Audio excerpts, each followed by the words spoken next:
Chapter 29. The Rasa Dance. Introduction. In the Srimad Bhagavatam, it is stated the Rasa Dance took place on the full moon night of the Sharat season. From the statement of previous chapters, it appears that the festival of Govardhan Puja was performed just after the dark moon night of the month of Kartik, and thereafter the ceremony of Bratrid Vitiya was performed. Then the wrath of Indra was exhibited in the shape of torrents of rain and hailstorm, and Lord Krishna held up Govardhan Hill for 7 days, up until the 9th day of the moon. Thereafter, on the 10th day, the inhabitants of Vrindavan were talking amongst themselves about the wonderful activities of Krishna, and the next day Ekadasi was observed by Nanda Maharaj. On the next day, Dwadasi, Nanda Maharaj went to take bath in the Ganges and was arrested by the men of Varuna. Then he was released by Lord Krishna. Then Nanda Maharaj, along with the cowherd men, was shown the spiritual sky. In this way, the full moon night of the Sharat season came to an end. The full moon night of Ashvina is called Sharad Purnim. It appears from the statement of Srimad Bhagavatam that Krishna had to wait another year for such a moon before enjoying the Rasa dance with the gopis. At the age of 7 years, he lifted Govardhan Hill. Therefore, the Rasa dance took place during his 8th year. From Vedic literature, it appears that when a theatrical actor dances among many dancing girls, the group dance is called a Rasa dance. When Krishna saw the full moon night of the Sharat season, he decorated himself with various seasonal flowers, especially the Malika flowers, which are very fragrant. He remembered the gopis' prayers to goddess Katyayani, wherein they prayed for Krishna to be their husband. He thought that the full moon night of the Sharat season was just suitable for a nice dance. So their desire to have Krishna as their husband would then be fulfilled. The words used in this connection in the Srimad Bhagavatam are Bhagavan Api. This means that although Krishna is the Supreme Personality of Godhead, he has no desire that needs to be fulfilled because he is always full with 6 opulences. Yet he wanted to enjoy the company of the gopis. Bhagavan Api signifies that this is not like the ordinary dancing of young boys and young girls. The specific word used in the Srimad Bhagavatam is Yogamayam Upashritaha, which means that this dancing with the gopis is on the platform of Yogamaya, not Mahamaya. The dancing of young boys and girls within this material world is in the kingdom of Mahamaya, or the external energy. The Rasa dance of Krishna with the gopis is on the platform of Yogamaya. The difference between the platform of Yogamaya and Mahamaya is compared in the Chaitanya Charitamrita to the difference between gold and iron. From the viewpoint of metallurgy, gold and iron are both metals, but the quality is completely different. Similarly, although the Rasa dance and Lord Krishna's association with the gopis appear like the ordinary mixing of young boys and girls, the quality is completely different. The difference is appreciated by great Vaishnavas because they can understand the difference between love of Krishna and lust. On the Mahamaya platform, dances take place on the basis of sense gratification. But when Krishna called the gopis by sounding his flute, the gopis very hurriedly rushed toward the spot of Rasa dance with the transcendental desire of satisfying Krishna. The author of Chaitanya Charitamrita, Krishnadas Kaviraj Goswami, has explained that lust means sense gratification, and love also means sense gratification, but for Krishna. In other words, when activities are enacted on the platform of personal sense gratification, they are called material activities. But when they are enacted for the satisfaction of Krishna, then they are spiritual activities. On any platform of activities, the principle of sense gratification is there. But on the spiritual platform, sense gratification is for the Supreme Personality of Godhead, Krishna, whereas on the material platform, it is for the performer. For example, on the material platform, when a servant serves a master, He is not trying to satisfy the senses of the master, but rather his own senses. The servant would not serve the master if the payment stopped. That means that the servant engages himself in the service of the master just to satisfy his senses. On the spiritual platform, the servitor of the Supreme Personality of Godhead serves Krishna without payment, and he continues his service in all conditions. That is the difference between Krishna consciousness and material consciousness. It appears that Krishna enjoyed the rasa dance with the gopis when he was 8 years old. At that time, many of the gopis were married, because in India, especially in those days, girls were married at a very early age. There are even many instances of a girl giving birth to a child at the age of 12. Under the circumstances, all the gopis who wanted to have Krishna as their husband were already married. At the same time, they continued to hope that Krishna would be their husband. Their attitude toward Krishna was that of paramour love. Therefore, the loving affairs of Krishna with the gopis is called parakiya ras. A married man or a wife who desires another wife or husband is called parakiya ras. Actually, Krishna is the husband of everyone because he is the supreme enjoyer. The gopis wanted Krishna to be their husband, but factually there was no possibility of his marrying all the gopis. But because they had that natural tendency to accept Krishna as their supreme husband, the relationship between the gopis and Krishna is called parakiya ras. This parakiya ras is ever existent in Goloka Vrindavan in the spiritual sky, where there is no possibility of the inebriety which characterizes parakiya ras in the material world. In the material world, parakiya ras is abominable, whereas in the spiritual world it is present in the super-excellent relationship of Krishna and the gopis. There are many other relationships with Krishna: master and servant, friends and friend, parent and son, and lover and beloved. Out of all these rasas, the parakiya ras is considered to be the topmost. This material world is the perverted reflection of the spiritual world. It is just like the reflection of a tree on the bank of a reservoir of water. The topmost part of the tree is seen as the lowest part. Similarly, parakiya ras, when pervertedly reflected in this material world, is abominable. When people, therefore, imitate the rasa dance of Krishna with the gopis, they simply enjoy the perverted, abominable reflection of the transcendental parakiya ras.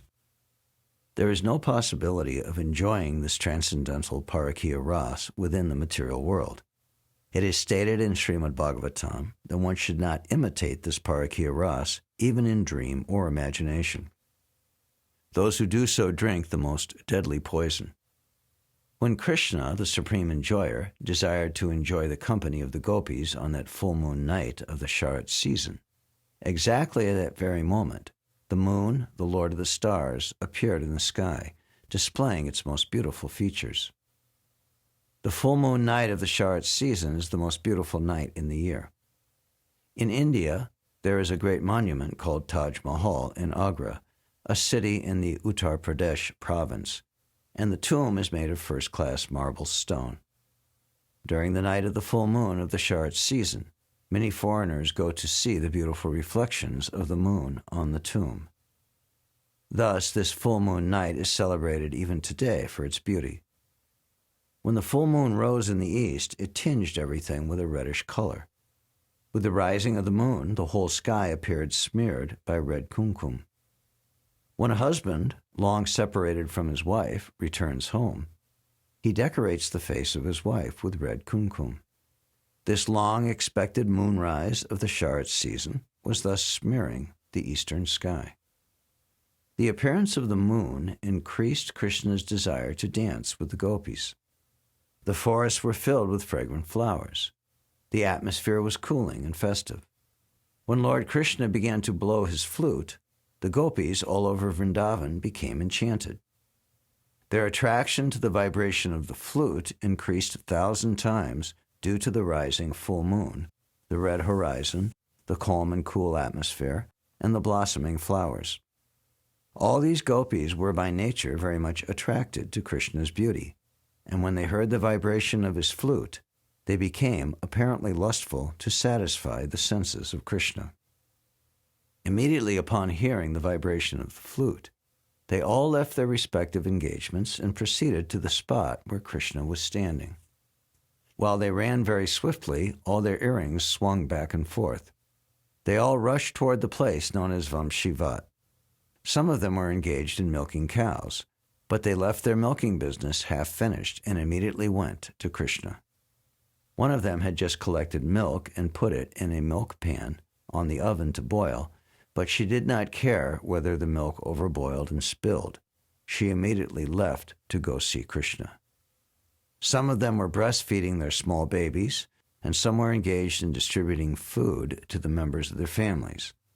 But they left all such engagements and immediately rushed toward the spot where Krishna was playing his flute. Some were engaged in serving their husbands, and some were themselves engaged in eating. But neither caring to serve their husbands nor eat, they immediately left. Some of them wanted to decorate their faces with cosmetic ointments and to dress themselves very nicely before going to Krishna. But unfortunately, they could not finish their cosmetic decorations nor put on their dresses in the right way because of their anxiety to meet Krishna immediately. Their faces were decorated hurriedly and were haphazardly finished. Some even put the lower part of their dresses on the upper part of their bodies and the upper part on the lower part. While all the gopis were hurriedly leaving their respective places, their husbands, brothers, and fathers were all struck with wonder to know where they were going. Being young girls, they were protected either by husbands, elderly brothers, or fathers. All their guardians forbade them to go to Krishna, but they disregarded them. When a person becomes attracted by Krishna and is in full Krishna consciousness, he does not care for any worldly duties, even though very urgent. Krishna consciousness is so powerful that it gives everyone relief from all material activities. Srila Rupa Goswami has written a very nice verse wherein one gopi advises another. My dear friend, if you desire to enjoy the company of material society, friendship, and love, then please do not go to see this smiling boy, Govinda, who is standing on the bank of the Jamuna and playing his flute, his lips brightened by the beams of the full moonlight. Srila Rupa Goswami indirectly instructs that one who has been captivated by the beautiful smiling face of Krishna has lost all attraction for material enjoyments. This is the test of advancement in Krishna consciousness. A person advancing in Krishna consciousness must lose interest in material activities and personal sense gratification. Some of the gopis were factually detained from going to Krishna by their husbands and were locked up by force within their rooms. Being unable to go to Krishna, they began to meditate upon his transcendental form by closing their eyes. They already had the form of Krishna within their minds. They proved to be the greatest yogis. As is stated in the Bhagavad Gita, a person who is constantly thinking of Krishna within his heart, with faith and love, is considered to be the topmost of all yogis. Actually, a yogi concentrates his mind on the form of Lord Vishnu. That is real yoga. Krishna is the original form of all Vishnu tattvas. The gopis could not go to Krishna personally, so they began to meditate on him as perfect yogis. In the conditioned state of the living entities, there are two kinds of results of fruitive activities. The conditioned living entity who is constantly engaged in sinful activities has suffering as his result, and he who is engaged in pious activities has material enjoyment as a result. In either case, material suffering or material enjoyment, the enjoyer or sufferer is conditioned by material nature. The gopi associates of Krishna who assemble in the place where Krishna is appearing are from different groups. Most of the gopis are eternal companions of Krishna. As stated in the Brahma Samhita, Ananda Chinmaya Rasa Pratitavitabi. In the spiritual world, the associates of Krishna, especially the gopis, are the manifestation of the pleasure potency of Lord Krishna. They are expansions of Srimati Radharani. But when Krishna exhibits his transcendental pastimes within the material world in some of the universes, not only the eternal associates of Krishna come, but also those who are being promoted to that status from this material world. The gopis who joined Krishna's pastimes within this material world were coming from the status of ordinary human beings.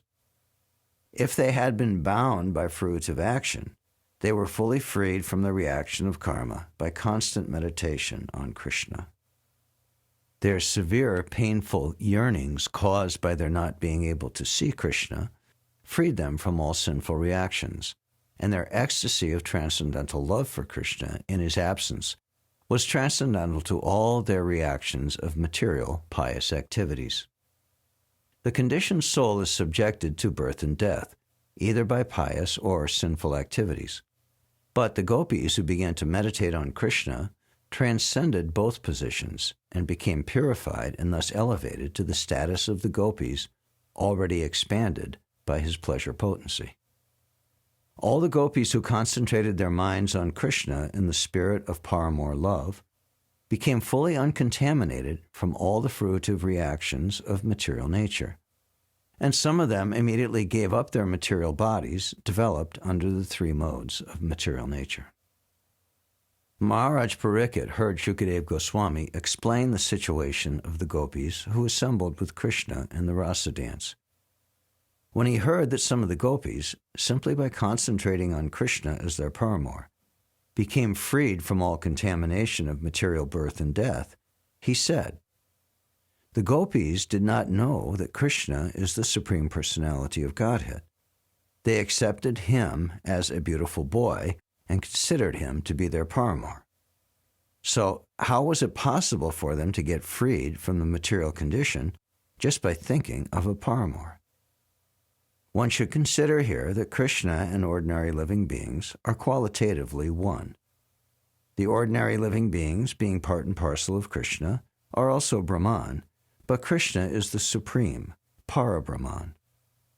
The question is, if it is possible for the devotee to get free from the material contaminated stage simply by thinking of Krishna, then why not others who are also thinking of someone?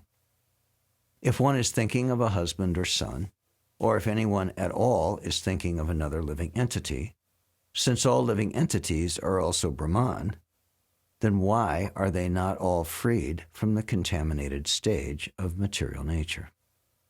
This is a very intelligent question because the atheists are always imitating Krishna.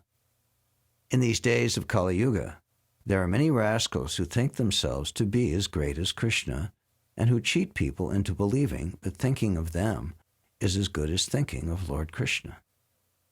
Parikshit Maharaj, apprehending the dangerous condition of blind followers or demonic imitators, therefore asked this question, and fortunately it is recorded in the Srimad Bhagavatam to warn innocent people that thinking of an ordinary man and thinking of Krishna are not the same. Actually, even thinking of the demigods cannot compare with thinking of Krishna. It is also warned in the Vaishnava Tantra that one who puts Vishnu, Narayan, or Krishna on the same level of the demigods is called a Pashanda, or a rascal. On hearing this question of Maharaj Parikshit, Shukadeva Goswami replied, "My dear king, your question is already answered even before this incident." Because Parikshit Maharaj wanted to clear up the situation, his spiritual master answered him very intelligently. "Why are you again asking the same subject matter which has already been explained to you? Why are you so forgetful?" A spiritual master is always in the superior position, so he has the right to chastise his disciple in this way.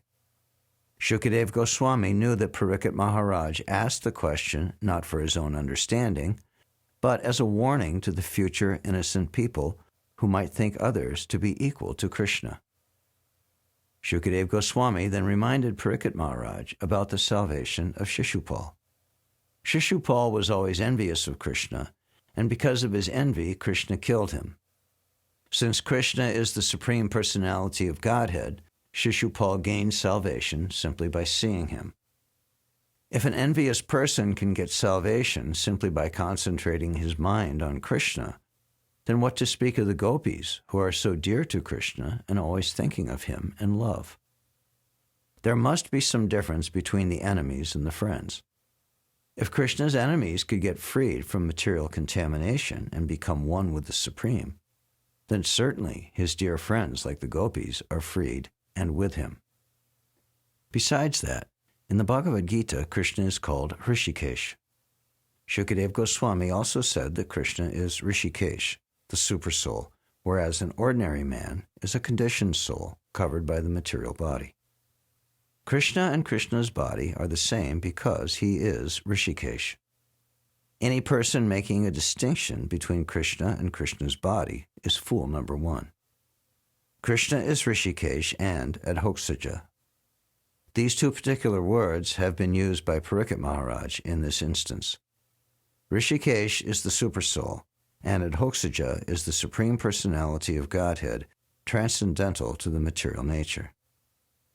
Just to show favor to the ordinary living entities, out of his causeless mercy, he appears as he is. Unfortunately, foolish persons mistake him to be another ordinary person, and so they become eligible to go to hell. Shukadeva Goswami reconfirmed that Krishna is the Supreme Personality of Godhead, imperishable, immeasurable, and free from all material contamination. Shukadeva Goswami continued to inform Maharaj Parikshit that Krishna is not an ordinary person. He is the Supreme Personality of Godhead, full of all spiritual qualities. He appears in this material world out of his causeless mercy, and whenever he appears as he is without change. This is also confirmed in the Bhagavad Gita. There the Lord says that he appears in his spiritual potency. He does not appear under the control of this material potency. The material potency is under his control.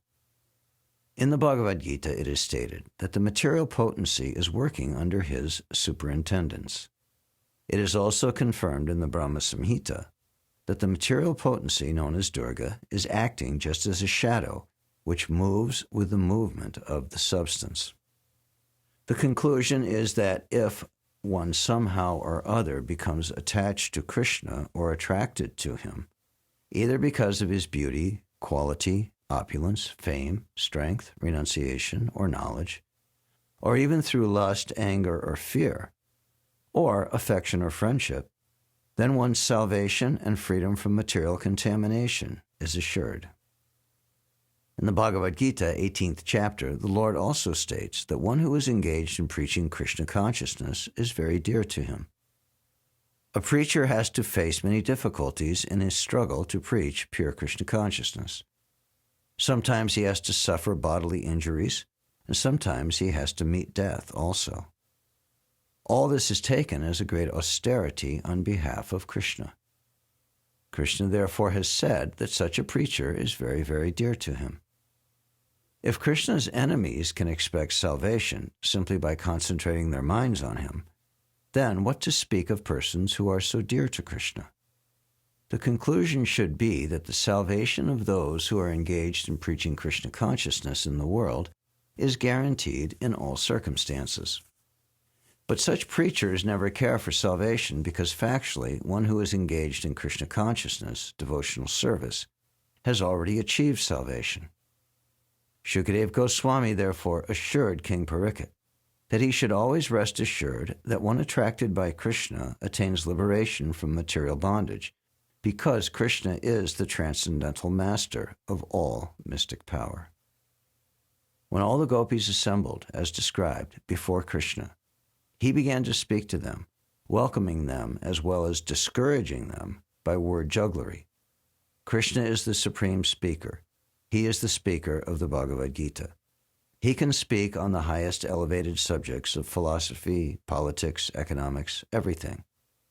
And he also spoke before the gopis who were so dear to him. He wanted to enchant them by word jugglery, and thus he began to speak as follows. O ladies of Vrindavan, Krishna said, you are very fortunate and you are very dear to me. I am very pleased that you have come here, and I hope everything is well in Vrindavan. Now please order me. What can I do for you? What is the purpose of coming here in this dead of night? Kindly take your seats and let me know what I can do for you." The gopis had come to Krishna to enjoy his company, to dance with him, embrace him, and kiss him. And when Krishna began to receive them very officially, showing all kinds of etiquette, they were surprised. He was treating them as ordinary society women. Therefore, they began to smile among themselves, and they very eagerly listened to Krishna talk in that way. When he saw that they were smiling at him, he said, "My dear friends, you must know now that it is the dead of night, and the forest is very dangerous. At this time, all the ferocious jungle animals, the tigers, bears, jackals, and wolves, are prowling in the forest. Therefore, it is very dangerous for you. You cannot select a secure place now.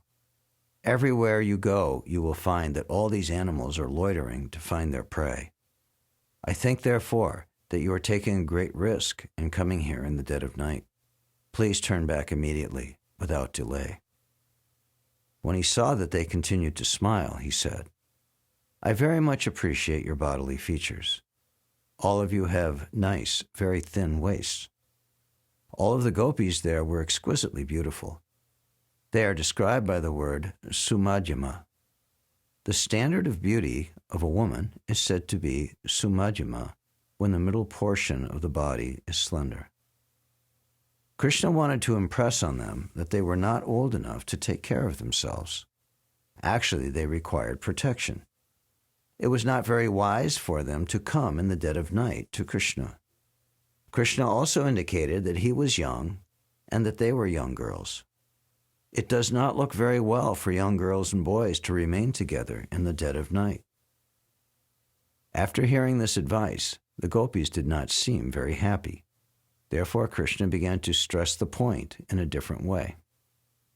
"My dear friends, I can understand that you have left your homes without the permission of your guardians. Therefore, I think your mothers, your fathers, your elderly brothers, or even your sons, and what to speak of your husbands, must be very anxious to find you. As long as you are here, they must be searching in different places, and their minds must be very agitated. So don't tarry. Please go back and make them peaceful." When the gopis appeared to be a little bit disturbed and angry from the free advice of Krishna, they diverted their attention to looking at the beauty of the forest. At that time, the whole forest was illuminated by the bright shining of the moon, and the air was blowing very silently over the blooming flowers, and the green leaves of the trees were moving in the breeze. Krishna took the opportunity of their looking at the forest to advise them.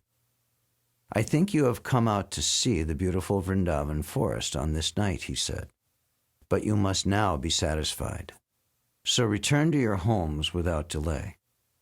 I understand that you are all very chaste women, so now that you have seen the beautiful atmosphere of the Vrindavan forest, please return home and engage in the faithful service of your respective husbands. Some of you must have babies by this time, although you are very young. You must have left your small babies at home, and they must be crying. Please immediately go back home and just feed them with your breast milk. I can also understand that you have very great affection for me, and out of that transcendental affection you have come here, hearing my playing on the flute. Your feelings of love and affection for me are very appropriate because I am the Supreme Personality of Godhead. All living creatures are my parts and parcels, and naturally they are affectionate to me. So this affection for me is very much welcome, and I congratulate you for this. Now you can go back to your homes. Another thing I must explain to you is that for a chaste woman, service to the husband without duplicity is the best religious principle. A woman should be not only faithful and chaste to the husband, but affectionate to the friends of her husband, obedient to the father and mother of the husband, and affectionate to the younger brothers of the husband. And most importantly, the woman must take care of the children. In this way, Krishna explained the duty of a woman. He also stressed the point of serving the husband. Even if he is not of very good character, or even if he is not very rich or fortunate, or even if he is old or invalid on account of continued diseases. Whatever her husband's condition, a woman should not divorce her husband if she actually desires to be elevated to the higher planetary systems after leaving this body. Besides that, it is considered abominable in society if a woman is unfaithful and goes searching for another man. Such habits will deter a woman from being elevated to the heavenly planets, and the results of such habits are very degrading. A married woman should not search for a paramour, for this is not sanctioned by the Vedic principles of life. If you think that you are very much attached to me and you want my association, I advise you not to personally try to enjoy me. It is better for you to go home, simply talk about me, think of me, and by this process of constantly remembering me and chanting my names, you will surely be elevated to the spiritual platform. There is no need to stand near me. Please go back home. The instruction given herein by the Supreme Personality of Godhead to the gopis was not at all sarcastic. Such instruction should be taken very seriously by all honest women. The chastity of women is specifically stressed herein by the Supreme Personality of Godhead. Therefore, this principle should be followed by any serious woman who wants to be elevated to a higher status of life. Krishna is the center of all affection for all living creatures. When this affection is developed for Krishna, then one surpasses and transcends all Vedic conjunctions. This was possible for the gopis because they saw Krishna face to face. This is not possible for any women in the conditioned state. Unfortunately, by imitating the behavior of Krishna with the gopis, sometimes a rascal takes the position of Krishna, following the philosophy of monism or oneness, and he very irresponsibly takes advantage of this Rasa Leela to entice many innocent women and mislead them in the name of spiritual realization. As a warning, Lord Krishna has herein hinted that what was possible for the gopis is not possible for ordinary women. Although a woman can actually be elevated by advanced Krishna consciousness, she should not be enticed by an impostor who says that he is Krishna. She should concentrate her devotional activities in chanting and meditating upon Krishna, as is advised herein. One should not follow the men called Sahajya, the so-called devotees who take everything very lightly. When Krishna spoke in such a discouraging way to the gopis, they became very sad, for they thought that their desire to enjoy rasa dance with Krishna would be frustrated. Thus they became full of anxiety. Out of great sadness, the gopis began to breathe very heavily. Instead of looking at Krishna face to face, they bowed their heads and looked to the ground, and they began to draw various types of curved lines on the ground with their toes. They were shedding heavy tears, and their cosmetic decorations were being washed from their faces. The water from their eyes mixed with the kumkum of their breasts and fell to the ground. They could not say anything to Krishna, but simply stood there silently. By their silence, they expressed that their hearts were grievously wounded. The gopis were not ordinary women. In essence, they were on an equal level with Krishna.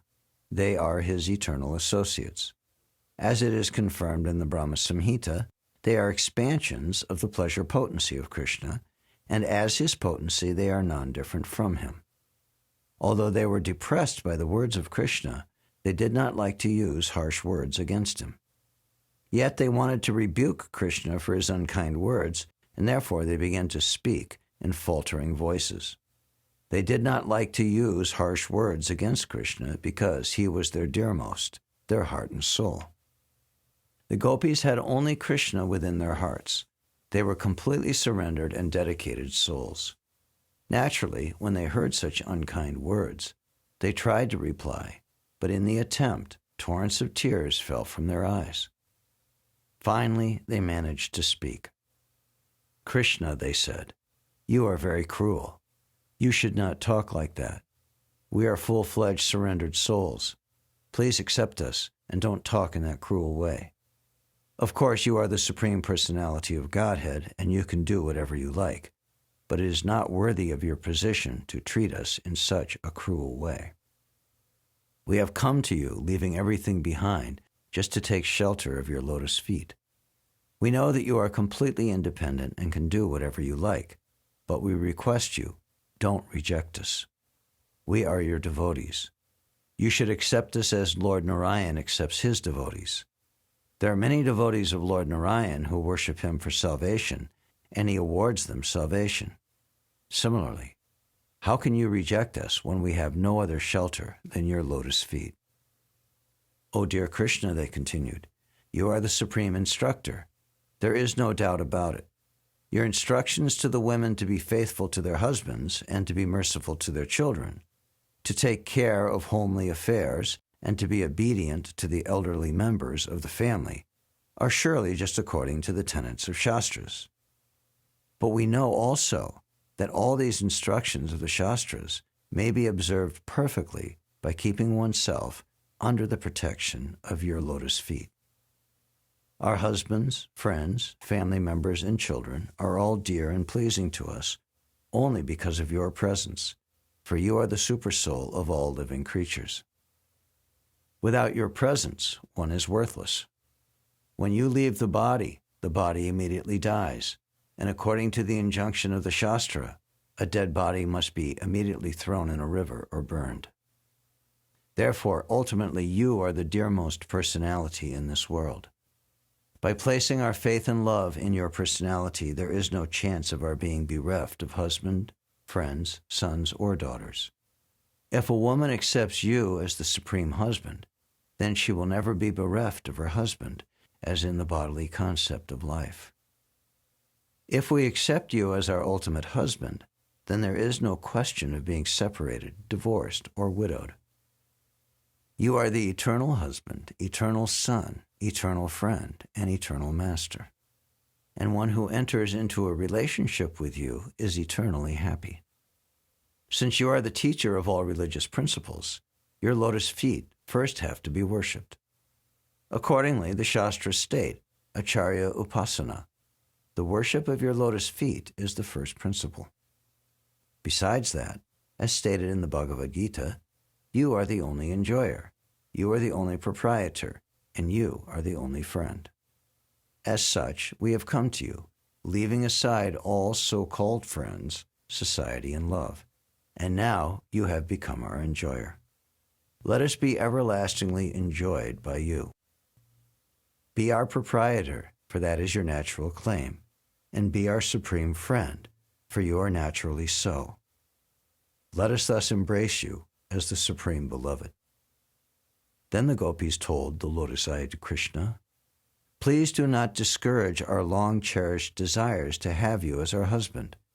Any intelligent man who cares for his own self-interest reposes all his loving spirit in you. Persons who are simply misled by the external energy, who want to be satisfied by false concepts, try to enjoy themselves apart from you. The so-called husband, friend, son, daughter, or father and mother are all simply sources of material misery. No one is made happy in this material world by having a so-called father, mother, husband, son, daughter, and friend. Although the father and mother are expected to protect the children, there are many children who are suffering for want of food and shelter. There are many good physicians, but when a patient dies, no physician can revive him. There are many means of protection, but when one is doomed, none of the protective measures can help. And without your protection, the so-called sources of protection simply become sources of continued distress. We therefore appeal to you, dear Lord of all lords, please do not kill our long-cherished desires to have you as our supreme husband. Dear Krishna, as women, we are certainly satisfied when our hearts are engaged in the activities of family affairs, but our hearts have already been stolen by you. We can no longer engage them in family affairs. Besides that, you are asking us repeatedly to return home, and that is a very appropriate instruction, but unfortunately, we have been stunned here. Our legs have no power to move a step from your lotus feet. Therefore, if even at your request we return home, what shall we do there? We have lost all our capacity to act without you. Instead of engaging our hearts in family affairs as women, we have now developed a different type of lust which is continually blazing in our hearts. Now we request you, dear Krishna, to extinguish that fire with your beautiful smile and the transcendental vibration emanating from your lips. If you do not agree to do us this favor, we shall certainly be burned in the fire of separation. In that condition, we shall simply think of you and your beautiful features and give up our bodies immediately. In that way, we think it will be possible for us to reside at your lotus feet in the next life.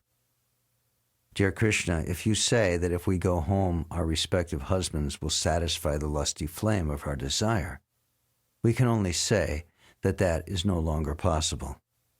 You have given us a chance to be enjoyed by you in the forest and have touched our breast once in the past, which we accepted as a blessing, as did the goddesses of fortune, who are enjoyed in the Vaikuntha Loks by you. Since we have tasted this transcendental enjoyment, we are no longer interested in going to anyone but you for the satisfaction of our lust. Dear Krishna, the lotus feet of the goddess of fortune are always worshipped by the demigods, although she is always resting on your chest in the Vaikuntha planets. She underwent great austerity and penance to have some shelter at your lotus feet, which are always covered by tulsi leaves. Your lotus feet are the proper shelter of your servitors, and the goddess of fortune, instead of abiding on your chest, comes down and worships your lotus feet. We have now placed ourselves under the dust of your feet. Please do not reject us, for we are fully surrendered souls. Dear Krishna, you are known as Hari. You destroy all the miseries of all living entities, specifically of those who have left their homes and family attachment and have completely taken to you. We have left our homes with the hope that we shall completely devote and dedicate our lives to your service. We are simply begging to be engaged as your servants. We do not wish to ask you to accept us as your wives. Simply accept us as your maidservants. Since you are the Supreme Personality of Godhead and like to enjoy the Parakiya Ras and are famous as a transcendental woman hunter, we have come to satisfy your transcendental desires. We are also after our own satisfaction, for simply by looking at your smiling face, we have become very lusty. We have come before you decorated with all ornaments and dress, but until you embrace us, all our dresses and beautiful features remain incomplete. You are the Supreme Person, and if you complete our dressing attempt as the Purusha Bhushan, or the male ornament, then all our desires and bodily decorations are complete. Dear Krishna, we have simply been captivated by seeing you with tilak and with earrings, and by seeing your beautiful face covered with scattered hair and your extraordinary smile. Not only that, but we are also attracted by your arms, which always give assurance to the surrendered souls. And although we are also attracted by your chest, which is always embraced by the goddess of fortune, we do not wish to take her position. We shall simply be satisfied by being your maidservants. If you, however, accuse us of encouraging prostitution, then we can only ask, where is that woman within these three worlds who is not captivated by your beauty and the rhythmic songs vibrated by your transcendental flute? Within these three worlds, there is no distinction between men and women in relation to you because both men and women belong to the marginal potency or prakriti. No one is actually the enjoyer or the male. Everyone is meant to be enjoyed by you. There is no woman within these three worlds who cannot but deviate from her path of chastity once she is attracted to you, because your beauty is so sublime that not only men and women, but cows, birds, beasts, and even trees, fruits, and flowers, everyone and everything, become enchanted, and what to speak of ourselves. It is, however, definitely decided that as Lord Vishnu is always protecting the demigods from the onslaught of demons, so you have also advented in Vrindavan just to give the residents protection from all kinds of distress. O dear friend of the distressed, kindly place your hand on our burning breasts, as well as on our heads, because we have surrendered unto you as your eternal maidservants. If you think, however, that your lotus-like palms might be burned to ashes if placed on our burning breasts, let us assure you that your palms will feel pleasure instead of pain, as the lotus flower, although very delicate and soft, enjoys the scorching heat of the sun. Upon hearing the anxious plea of the gopis, the Supreme Personality of Godhead began to smile. And being very kind to the gopis, the Lord, although self-sufficient, began to embrace them and kiss them as they desired. When Krishna, smiling, looked at the faces of the gopis, the beauty of their faces became 100 times enhanced. When he was enjoying them in their midst, he appeared just like the full moon, surrounded by millions of shining stars. Thus the Supreme Personality of Godhead, surrounded by hundreds of gopis and decorated with a flower garland of many colors, began to wander within the Vrindavan forest, sometimes singing to himself and sometimes singing with the gopis. In this way, both the Lord and the gopis reached the cool, sandy bank of the Yamuna, where there were lilies and lotus flowers. In such a transcendental atmosphere, both the gopis and Krishna began to enjoy one another. While they were walking on the bank of the Yamuna, Krishna would sometimes put his arms around a gopi's head, breast, or waist. Pinching one another and joking and looking at one another, they enjoyed. When Krishna touched the bodies of the gopis, their lust to embrace him increased. They all enjoyed these pastimes. Thus the gopis were blessed with all mercy by the Supreme Personality of Godhead, for they enjoyed his company without a tinge of mundane sex life. The gopis, however, soon began to feel very proud, thinking themselves to be the most fortunate women in the universe by being favored by the company of Krishna. Lord Krishna, who is known as Keshava, could immediately understand their pride caused by their great fortune of enjoying him personally, and in order to show them his causeless mercy and to curb their false pride, he immediately disappeared from the scene, exhibiting his opulence of renunciation. The Supreme Personality of Godhead is always full with 6 kinds of opulences, and this is an instance of the opulence of renunciation. This renunciation confirms Krishna's total non-attachment. He is always self-sufficient and is not dependent on anything. This is the platform on which the transcendental pastimes are enacted. Thus ends the Bhaktivedanta purport of the 29th chapter of Krishna, the Rasa Dance, Introduction.